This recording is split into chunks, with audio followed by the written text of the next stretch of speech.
Good evening, Madam President. Can I just ask through you to the gentlelady what the purpose of this amendment is through you? Thank you, Senator Marks. Yes, it is just to change the words from private equity because there might be instances that it might be confusing, and so by making it institutional real estate investor, we felt that it would cover more different classifications. Through you, Madam President.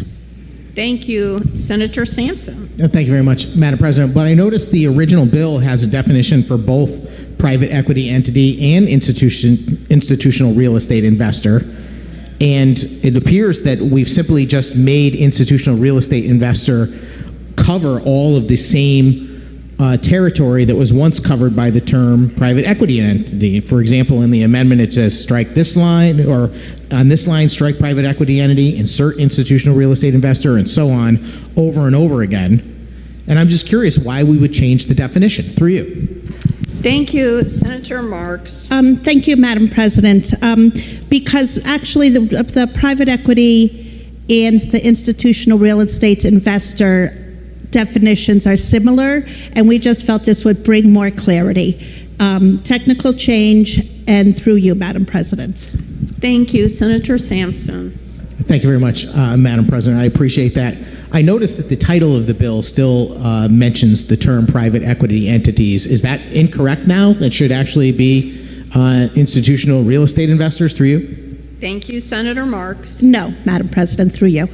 Thank you, Senator Sampson. Is that a no because these are essentially the same thing? Through you. Thank you, Senator Marks. Through you, Madam President, yes. Thank you, Okay. Senator Sampson. Very good. At least I understand what's going on. I'm trying to really understand exactly what the majority is up to, why they would draft a bill and then suddenly feel the necessity of changing the definition that they created in quotes for various entities. I don't know if it's a policy purpose or a political purpose, but the amendment does not seem to change the bill in any substantive way. Am I correct about that? Through you, Madam President? Thank you, Senator Marks. Yes, he is correct, Madam President, through you. Thank you, Senator Sampson. There is one exception, I believe, which is the amount that a institutional real estate investor would have to have as far as their net value or assets under its management on any day during the taxable year, increasing from 30 to 50 million. Is that correct? Through you. Thank you, Senator Marks. Yes, Madam President. That was changed by an amendment in judiciary. Through you. Thank you, Senator Sampson. Can I just ask the purpose of changing that number? Through you. Thank you, Senator Marks. That is how they got it through judiciary, by increasing the amounts that an individual investor must have on any given day in a calendar year from 30 million to 50 million. It was a negotiation in the Judiciary Committee. Through you, Madam President. Thank you, Senator Sampson. Thank you very much, Madam President. Because this number reflects the threshold at which this bill is going to artificially restrict access to a marketplace in America,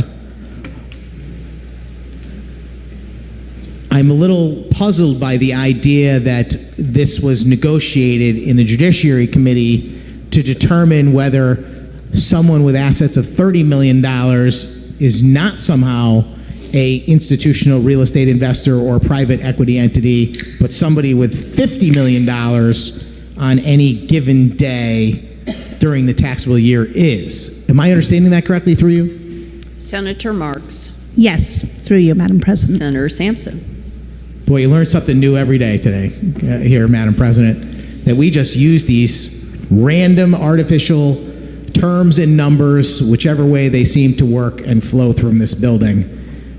Okay, well, I think that the amendment actually does make an extraordinarily bad bill maybe 0.1% less bad. So I will wait for the amendment and then talk about the bill. Thank you. Will you remark On the amendment before the chamber, will you remark? If not, let me try your minds. Madam Senator Marks, Yes, please. thank you, Madam President. I do just want to say that this bill has passed in New York, and that by changing it from private equity to individual real estate investor, that does match then the New York bill. Thank you. Will you remark further on the amendment? If not, let me try your minds. All in favor of the amendment, please signify by saying aye. Aye. Opposed? The ayes have it. The amendment is adopted. Will you remark on the bill as amended?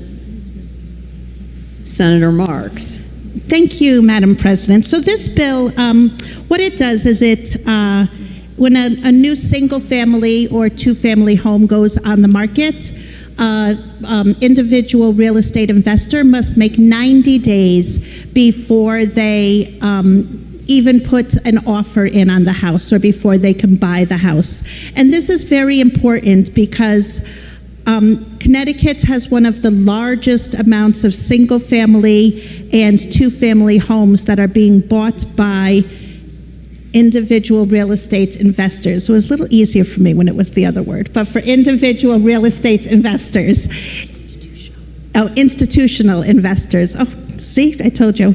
And it's just, it's very important that we keep our single family and two family homes available for our constituents who want to buy those homes. The prices of homes has gone up 48% in Connecticut, and when institutional real estate investor comes to purchase a home, they can offer cash. They can say, I don't need any kind of inspection, and I will give you $10,000 more. So by doing this for 90 days, it just keeps those houses on the markets for our families, where we want our families to stay here in Connecticut. I think it's a great bill that will do just a very small thing to help the housing crisis here in Connecticut. I know many of my constituents are thrilled that we're doing this bill, and I do ask my colleagues to support the bill. Thank you, Madam President. Thank you. Will you remark on the bill as amended? Senator Sampson. Thank you very much, Madam President. Where to even begin? So what we've just heard is an acknowledgement that the majority party in the state of Connecticut intends to interfere with the economic marketplace, with the purchasing and sale of real estate in the state of Connecticut, to artificially impair the ability of a seller to get the maximum value of their home, so that we can artificially reduce the amount of competition for purchase and keep prices down, and effectively diminish the value of real estate in the state of Connecticut. Can the good, gentle lady tell me if I've got that right, through you, Madam President? Senator Marks. Thank you, Madam President. No, the House will still be available to the institutional real estate investor after the 90 days, through you. Thank you, Senator Sampson. Well, thank you very much, Madam President, but what does that have to do with anything? You're restricting the ability of certain entities, in fact, the most capable purchasers of real estate, from being able to engage in the purchase, thereby reducing the competition and thereby preventing the most significant bids on the property. The gentlelady acknowledged as much in her opening statement, where she said the goal was to reduce the price of real estate in Connecticut. I just want to make sure we're on the same page before I go any further on this bill, through you. Thank you, Senator Marks. Thank you, Madam President. When I said that the price of housing had gone up 48%, that was not because of the institutional real estate investors. That was because of the price of housing, because of our housing crisis, and because they have an easier time to pay cash, which we all know. It's happened throughout all of our neighborhoods.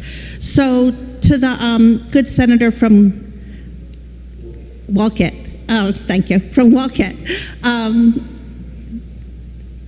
This is to make sure that our single-family and two-family homes stay with single-family and two-family two families, through you, Madam President. Thank you, Senator Sampson. Thank you very much, Madam President. I have a lot to say on this bill, although I much prefer the dialogue because I think it paints a much more clear image for people that are curious about this debate and trying to make their own determination about what is the most proper policy, what is conducive to the success of the residents of Connecticut, which I might remind everyone is the purpose of us being here, and what ultimately is the most moral choice for what type of policies we should have and enact in this state legislature.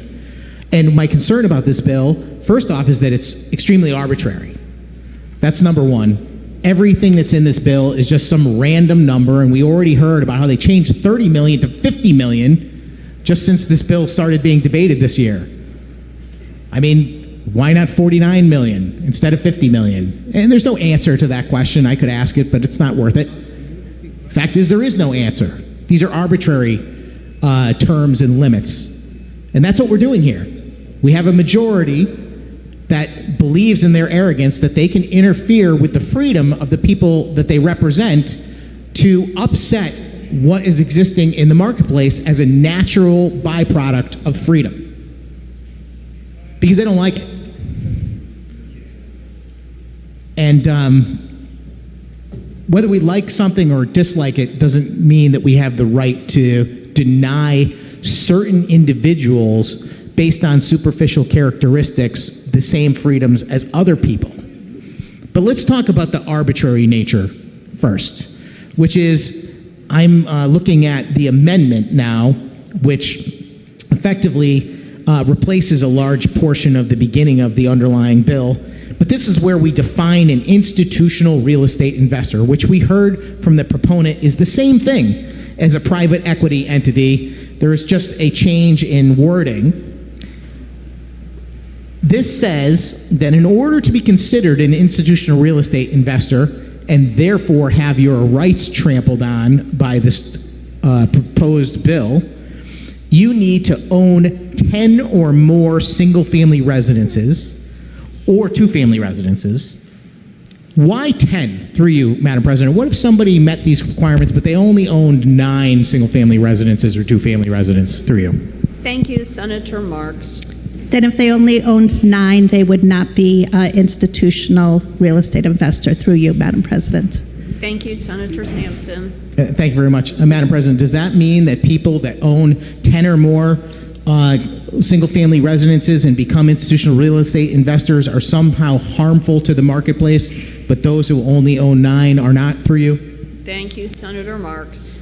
No, Madam President, through you. Thank you, Senator So it's safe to Sampson. say that this number was arbitrary and pulled from thin air, through you? Thank you, Senator Marks. No, Madam President, through you. Thank you, Senator Sampson. Through you, Madam President, how was the number 10 chosen? Thank you, Senator Marks. Through research into what other states are doing, especially New York. It's what New York has in their state law, through you, Madam President. Thank you, Senator Sampson. Is New York such an unbelievably well-run state that we should be following their laws without understanding where they came up with the determination that 10 was the proper number? Assuming that isn't the case, the fact, I don't know. Through you. Senator Marks.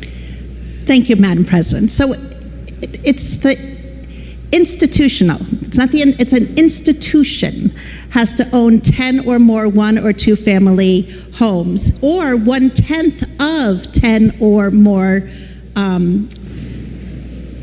single family or 2 family homes. It's like anything. You find it was not arbitrary. And I like New York, but I'm not gonna. But they have the law, and that is why we looked at their law. And when you read housing policy, that is what was recommended. Through you, Madam President. Thank you, Senator Sampson. Thank you very much, Madam President. I don't know how much farther down this lane we should travel, but it sounds awful arbitrary to me, even though the gentlelady keeps saying it's not arbitrary. I mean, we haven't heard a reason. Well, policy, we research, in New York, not anything that you can wrap your arms around to say, oh, well, the data says that the moment you get 10 single or 2 family houses, you become a pumpkin. And now you're a bad actor, and we have got to regulate the crap out of you with laws from Connecticut. Nothing. It's arbitrary. And I want to just make a point that as I go through this, I want you to pay attention to just how arbitrary all of it is. And also, just how easy it would be to get around if somebody wanted to get around it, because you set the friggin' parameters right there for people. Well, I'll just make sure I don't own 10 or more single-family houses. I'll create another entity. I'll own 9, and then we'll create another entity that owns another 9, and so on. It also says that you have got to have at least $50 million in net value or assets under its management on any day during the taxable year. Does this mean that people that have $49,999,000 are not institutional real estate investors through you, Madam President? Thank you, Senator Marks. Thank you, Madam President. Well, in the original bill, they were, but then when it went to judiciary, the minority party chose an arbitrary number of $50 million, and so we changed it in order to get the bill out of judiciary. So I guess I would say the answer is yes, through you, Madam President. Thank you, Senator Sampson. Well, thank you very much. Madam President, I appreciate the notion that the minority party made that change, but can you let me know what the roll call vote was for that in the Judiciary Committee, Madam President? Thank you, Senator Marks. No, Madam President, through you. Thank you, Senator Sampson. Thank you, Madam President. And no, you don't have it. No, you don't want to give it to me. No, you don't like my question. Through you.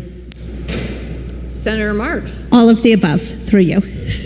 Senator Sampson. Thank you very much, Madam President. This is illustrative of what it's like to serve in the minority in the Connecticut General Assembly. The majority doesn't seem to think that they have an obligation to answer my questions with facts or legitimacy or to truly respond to my concerns. When I say something is arbitrary, and please defend that it's not, I expect a real answer. Instead, I've got no. That's what I've got. I've got no. So, because this section requires all 3 of those things to be true, does that mean that somebody has $500 million, but they only own 9 single-family houses? Does that mean that they are no longer an institutional real estate investor under this bill through you? Senator Marks. Yes, through you, Madam President. Senator Sampson. So if I was an institutional real estate investor because I had $480 million hanging around, but I had 11 single-family houses, I could probably become not an individual real estate investor if I just sold one. Is that correct through you? Thank you, Senator Marks. Yes, Madam President, through you. Senator Sampson. Thank you very much, Madam President. This is my least concern about the bill, the fact that it's written in such an arbitrary manner, but I'm trying to show to the people that are listening that this bill was not written by anyone with any kind of coherent economic understanding or logic. It was just an arbitrary rip at what I have referred to in the previous bill as the Democrats' new toy, which is the term private equity. It's a term of art which has gotten a lot of notoriety in the news media over the last year, because anytime some entity that has a lot of money screws up in some way, shape, or form, it's very easy to start throwing them into a category and say, oh, it's private equity, messed up again. And certainly private equity companies do mess up, but so do regular people. Lots of things happen in this world. My issue is that they're trying to use this term as a mechanism to undermine everything sacred about the way we operate in America as a free society. The way people engage in free commerce, where they have choice to buy and sell things. And they come and make policies that are designed to infringe upon that freedom, and ultimately, in this case, diminish the value of people's property, telling Mr. Jones and Mr. Smith, who live in any town across Connecticut, that their house is now going to sell for less money than it did before, all because they want to associate free markets and true economic freedom as a negative. That's what's going on here. This is a statement against economic freedom. That's what this bill is. The previous bill is also a statement against economic freedom.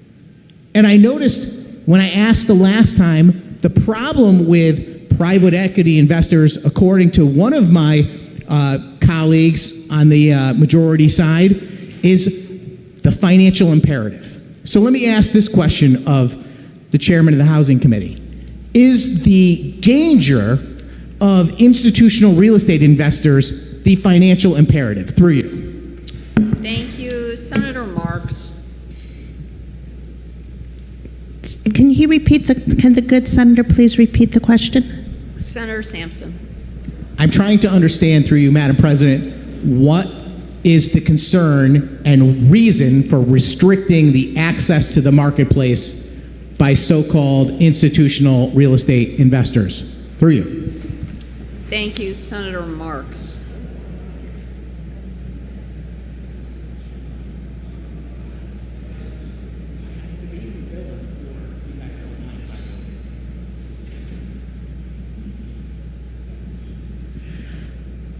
Thank you for your patience, Madam President.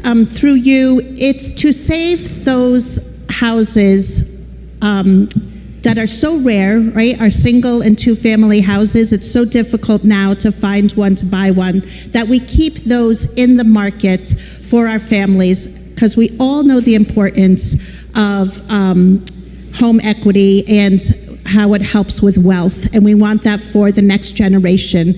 I want it for myself, and we want it for the next generation. So this is to protect our single and two-family homes for our constituents who want to buy up those single and two-family homes. Through you. Thank you, Senator Sampson. Thank you very much, Madam President. I don't know that that was an answer to my question. I'm trying to understand why you're restricting certain folks from being able to make the purchase. What's wrong with them? Why are they not allowed? Through you. Thank you, Senator Marks. Because exactly what he just said. Why are you trying to stop those folks? It's not a folk. It's an institution, and we don't want institutions to buy up our single and two-family homes. They can buy our 5, 10, 20, 50 unit apartment buildings, but we want to save our single and two-family homes for the individuals who will raise their families in those homes. Through you. Thank you, Senator Sampson. Thank you very much, Madam President. It is not just institutional real estate investors that are not folks.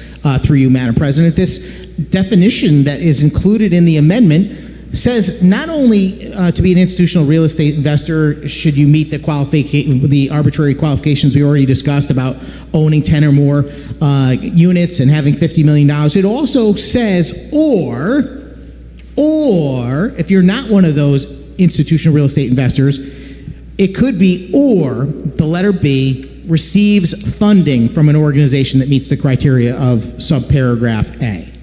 So that means if somebody helped a person buy a house that met the definition of an institutional real estate investor, then they would also be restricted. Is that correct? Through you? Senator Marks. Through you, Madam President, yes, but if that person was going to live in that house and be the occupant of that house and have a regular mortgage, as we all do, then they could buy up that house. But they can't buy up that house to then not live in it. And if I could just add, Madam President, on January 20th of 2026, the President issued an executive order that, among other things, directed certain federal agencies to issue guidance, one, generally preventing federal agencies and government-sponsored entities from taking certain actions that facilitate large institutional investors' acquisition of single-family homes, and two, promoting sales to owner-occupants, including through circumventing provisions, first look policies, and disclosure requirements. So, I mean, this is a bipartisan, as so much of the housing policy that we see now happening in the other states. It is bipartisan, and it's just not the majority party that we have here in Connecticut that is pushing this legislation. It is both parties that is pushing this legislation. And so I just wanted to have that on the record, that this is too, our Republican President Trump also did issue this executive order in January of 2026. Through you, Madam President. Thank you. Senator Sampson. Thank you very much. Madam President, is the gentlelady suggesting that we don't need this bill because the president issued an executive order to do the same thing already? Through you? Senator Marks. No, I said federally funded properties, and these are single-family, privately owned homes. Through you, Madam President. Thank you. Senator Sampson. Thank you very much, Madam President. So when the gentlelady says push this policy, it's bipartisan, it's not this policy, is it? Through you. Senator Marks. No, it is not exactly the same, Madam President, but it is, there is interconnection, intersectionality between the two. Through you. Thank you. Senator Sampson. Thank you very much, Madam President. Duly noted. I don't know that it makes any difference to the arguments that I'm making, which is that you're interfering with the economic freedom of the participants, and most importantly, you're interfering with the potential prosperity, success, and wealth of your own constituents. When you tell people that they are no longer able to purchase your constituent's home because they're too able a buyer, because they have too much money, or they could buy cash, or they don't need to hassle the seller about an inspection, you are naturally diminishing the value of that property. So let me ask a question. Is it more important to punish institutional real estate investors than it is to see your home sellers inside your own district succeed and maximize the value of their home when they sell it? Through you. Thank you, Senator Marks. Yeah, thank you, Madam President. There was a lot to that statement, and the good senator first said that if you have a lot of money and you can make a cash offer, we're preventing that from happening, which is not true. If you are not an institutional real estate investor and you just happen to have a lot of money and want to make a cash offer on a home, then go for it, and you can do it. This is just for the institutional investors. And then I think he's trying to ask me if it's more important to stop institutional real estate investors from buying up single and two-family homes than it is for letting the seller make as much money as they can. Through you, can I just make sure that's the question that the good senator is asking me? Senator Sampson. Through you, Madam President, yes, I was asking which is more of a priority for you. Through you. Thank you, Senator Marks. The priority for me is to make sure that our families, especially our young families who are moving here, working at Electric Boat, have homes to buy. Through you, Madam President. Thank you, Senator Sampson. Thank you very much, Madam President. There are a lot of confusing things about the argument that I'm hearing. You know, at one point I'm hearing that people that are going to own or occupy their homes are okay, and people that are investors that are going to buy the homes are not. But if there's an investor that is buying a home, I'm going to guess that at some point they're buying it so that they can provide it to another home buyer if they're not living in it. So I don't understand the correlation between how this affects the ability for people to be able to make purchases in the marketplace. Can the gentlelady explain that to me? The houses are not disappearing. They're not buying the house and then poof, it disappears, it goes into the ether or the thin air. It's still there.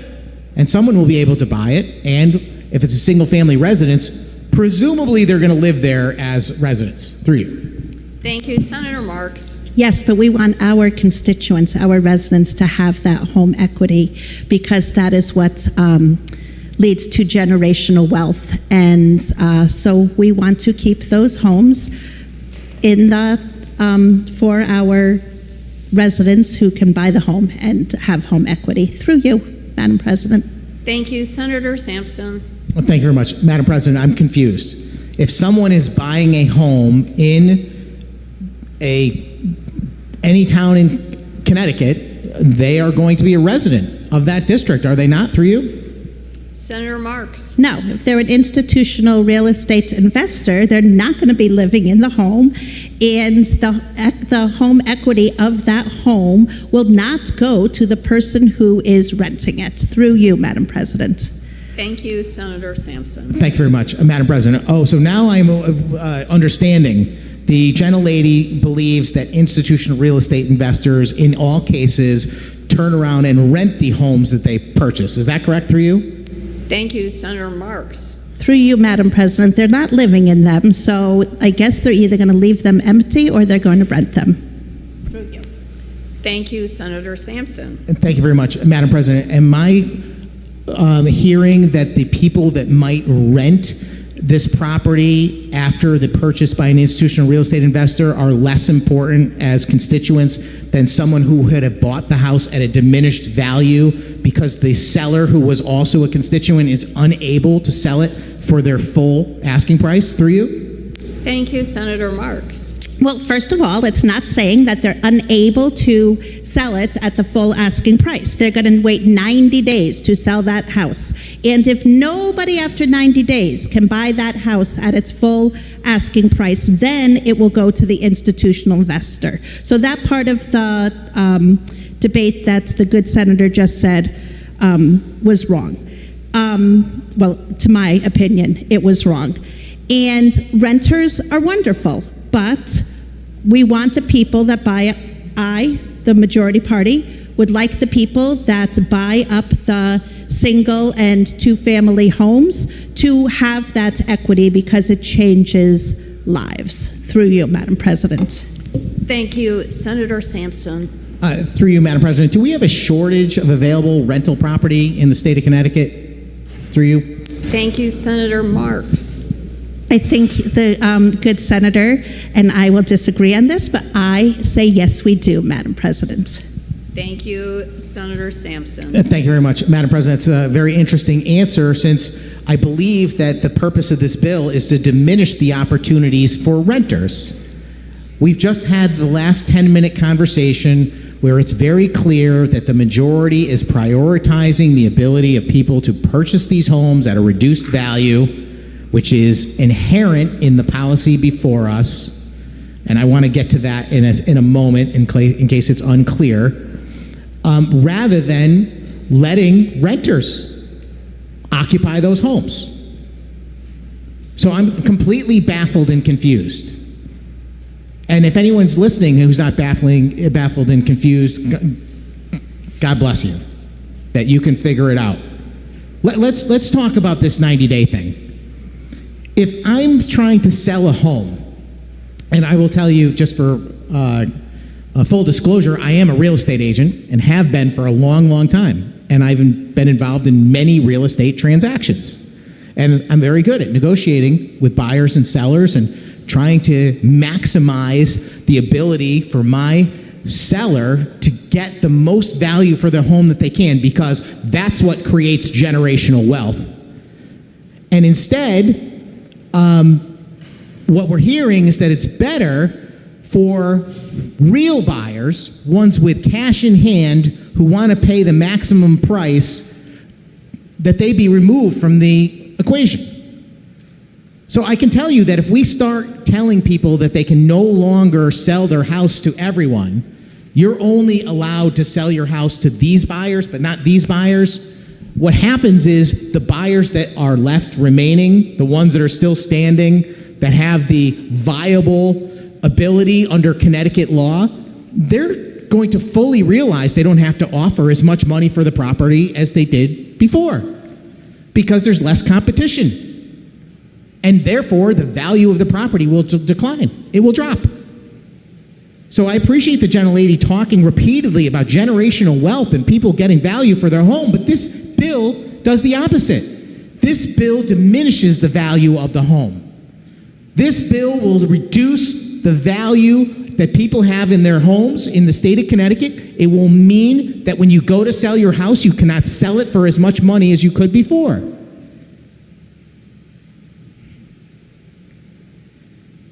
If you tell the institutional real estate investor, by the way, well, you still can buy the house, but you have to wait 90 days.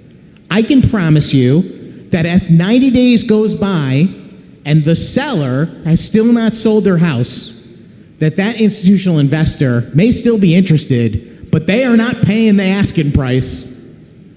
They're going to make an offer on the house that is substantially less because they're going to realize that you didn't have any other buyers and there was no other competition. All of this actually undermines what we call in America common sense. Common sense dictates that you do not start interfering with a marketplace if you want the best results. The thing that improves quality, the thing that increases value is competition. And this is an anti-competition bill. And in fact, if anyone was trying to do this outside of the state government, I guarantee you they would find themselves in trouble. Because this is an antitrust bill. It is a violation of constitutional principles. It is a violation of equal protection. In America, we're supposed to treat everybody the same. Everybody's supposed to have the same rights and same abilities. We don't carve it up and say, oh, people that are less than 5 feet tall have less rights than people that are more than 5 feet tall. We don't do that because it's wrong. And we don't tell people that they should not have access to make a purchase.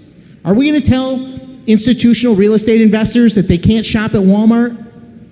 Are we going to tell them that? Is that next? You've had too much success in the world. I'm sorry, you're not allowed to buy things anymore.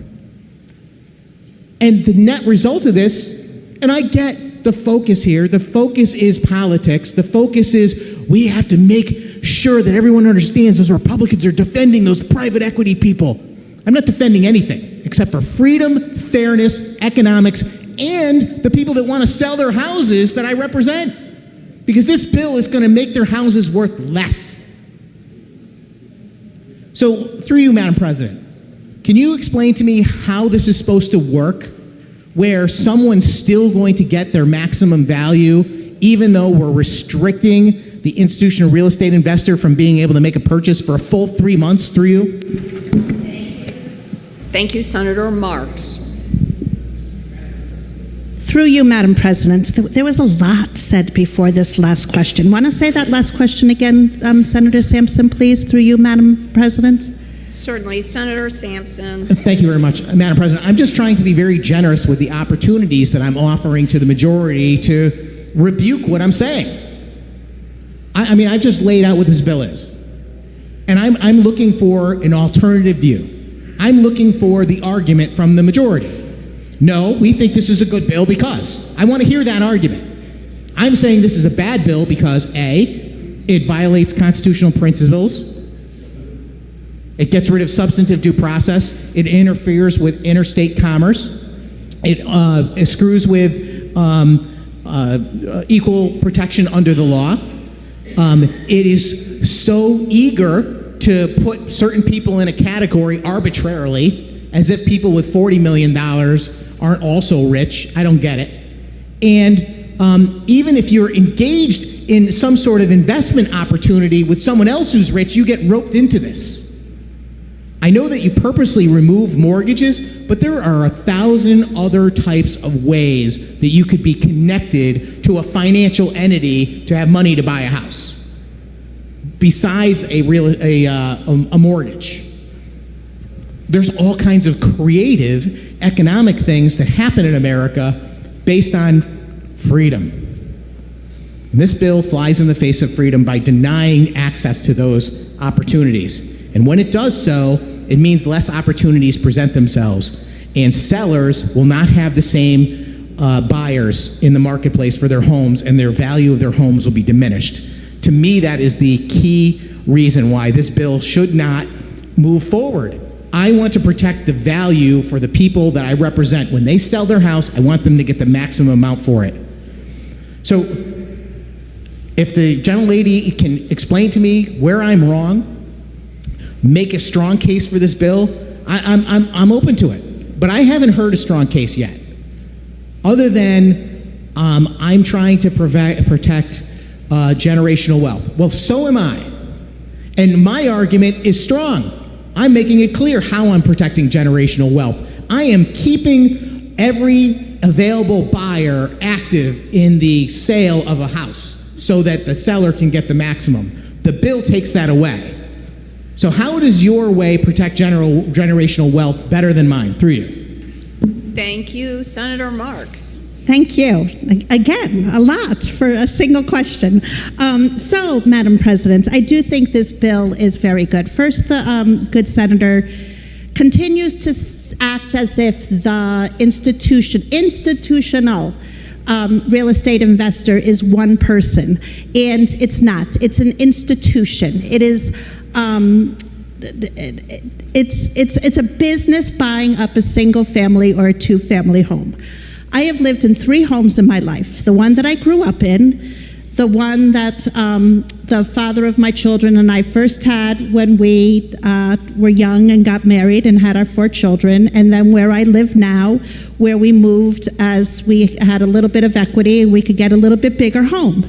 In all of those homes, I know my next door neighbors. I could knock on their door and borrow an egg, or I'm always the nurse, and so somebody's kid is wheezing in the middle of the night, they would call me, or the kid has croup, and I would go down the street with my stethoscope and I would assess the child. There are stories after stories after stories. It's not just the home equity, it's keeping the fabric of a neighborhood, I think all of my neighborhoods that I've ever lived in have created who I am, and the friends and my neighbors are such important people in my lives. It's not just an investment. Like we have said with so many things in housing, when you rent an apartment, I continue to say, it is the renter's home. And so we want those neighborhoods to stay homes to single and two-family people, where the two-family is owner-occupied when they buy their home. And to this day, I mean, every single one of the houses surrounding me, I have very special relationships with all of the people. And that if you have an institution by your home, it changes that neighborhood. The good senator is saying, you know, it's all about the person selling the home, and they need to get the absolute last penny out of that home that they can sell. So many of us here know that we have a home, and that when you sell a home, you want it to be that a family that's a family you really care about. Actually, in many states now, you're not allowed to write a letter to that person and say, oh, you came and looked at my house, I really like you, because there might be some discrimination and bias with that. So I can tell you right now that when I go to sell my home, there is no way. No, and I am not a rich person. I had too many kids. I will never be rich. That I would never, ever sell my house to an institutional investor. And I can tell you that Teresa and Kirk would never sell their house to an individual investor, and that Christine would never, and that Marion would never. Every person around me would never, ever do it. And that is why this bill is important to me. I can see the look on your face. You're not going to agree with me. And I think, Senator Sampson, you and I will never agree on this bill. But I truly think this is what is best to keep our neighborhoods the way we want them. And you had so many assumptions in your first dialogue that you said before the second dialogue with the same question. So many assumptions that this is going to happen, and therefore that is going to happen, and therefore that is going to happen. I don't know how you know all these things are going to happen. Just like when people bought their long-term care insurance that we just heard 2 bills ago, things didn't happen the way we all thought they were going to happen, right? They just doesn't happen the way you think they're going to happen. And I can tell you that New York has had this bill for a year, and that there has been no evidence that the prices of housing have dropped. So there is data. We will have to, when this bill passes, we will have to see what the data shows. And There are some things you can't measure on a graph or on a pie chart, and that is the character of a neighborhood. And so I doubt that I've changed your mind, Senator Sampson, good senator, however, from Wolcott. But that is why I think this is a very good bill through you, Madam President.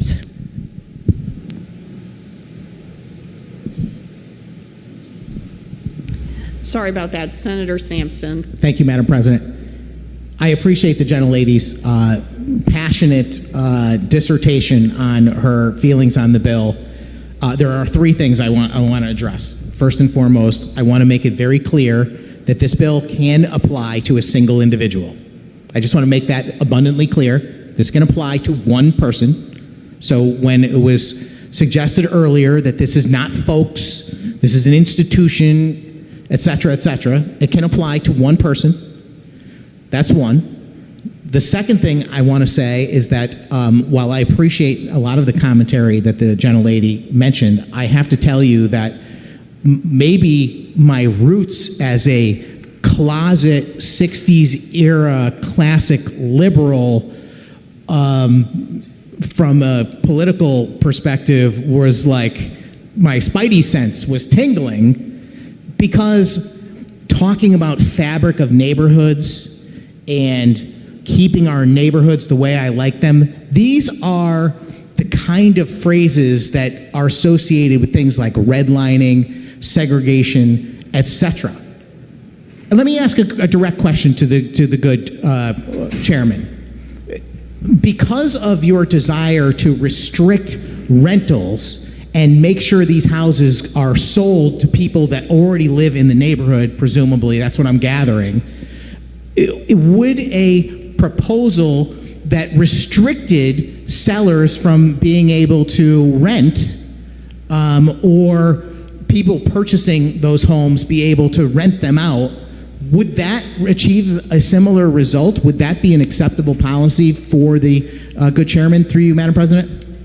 Senator Marks. Thank you, Madam President. And what I said had nothing to do with redlining and with what the good senator said. I find that very insulting. But if an institutional real estate investor buys a home and they rent it out, great, they rent it out.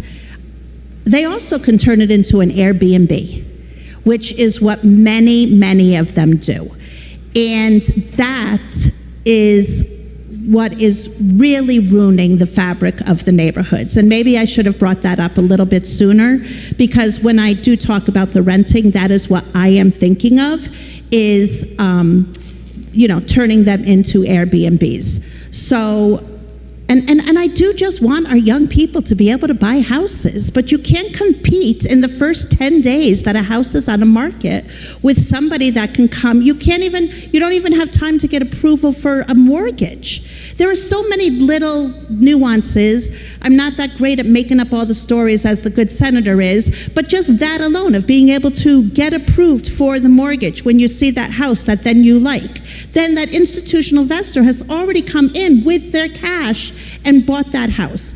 So, sure, rent it out to a person or a family, especially if they're not going to be living there for a long time and they don't want to buy a house.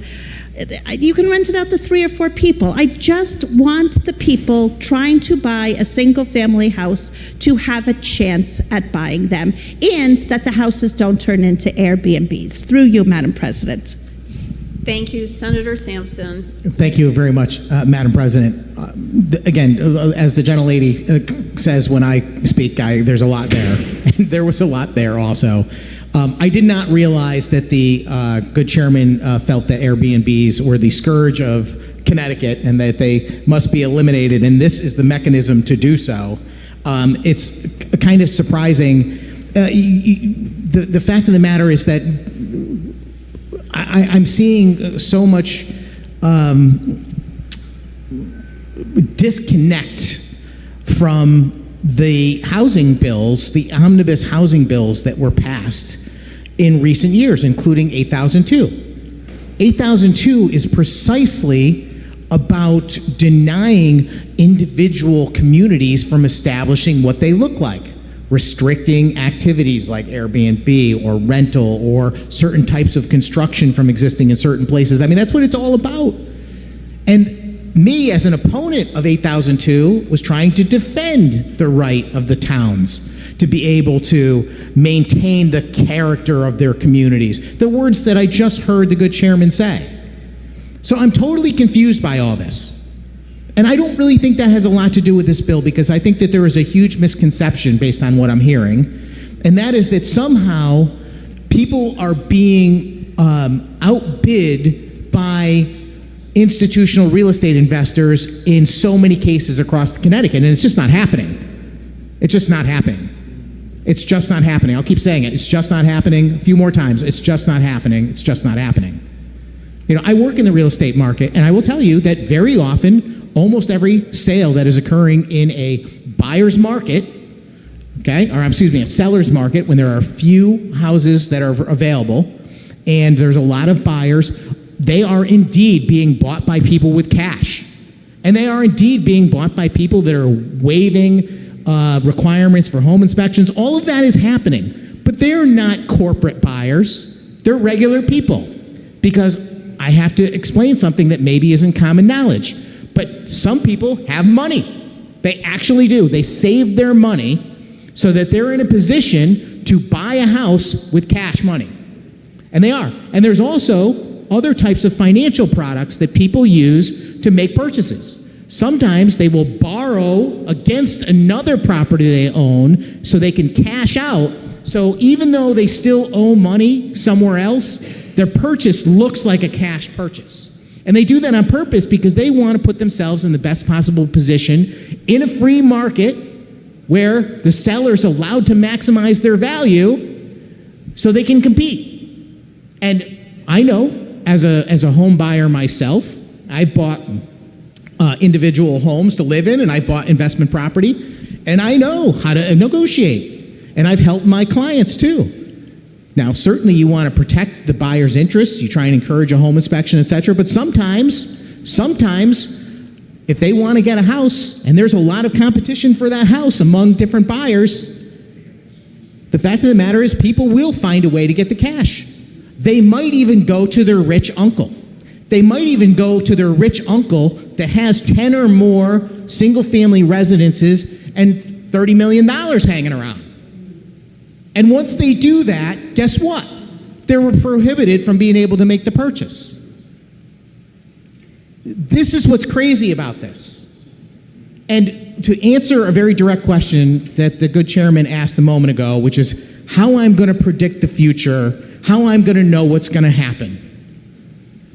The answer is I understand economics and I have common sense. That's the answer to the question. And folks can shake their heads if they like, which I don't know if is appropriate. But the fact of the matter is that it is common sense to understand that if you tell the most capable buyers when they go to buy something that they're not allowed to participate in the purchase, the value of the thing you're selling is going to go down. I don't need a degree. I don't need a crystal ball. I don't need to check my zodiac. It's common sense. And what this bill will do is depress the value of property in the state of Connecticut. And maybe the majority wants that to happen. Maybe they think that's a good idea because maybe that will allow more people to buy homes as entry-level homes. But the side effect of that is that you are also stealing the value of those homes from the people that already own them.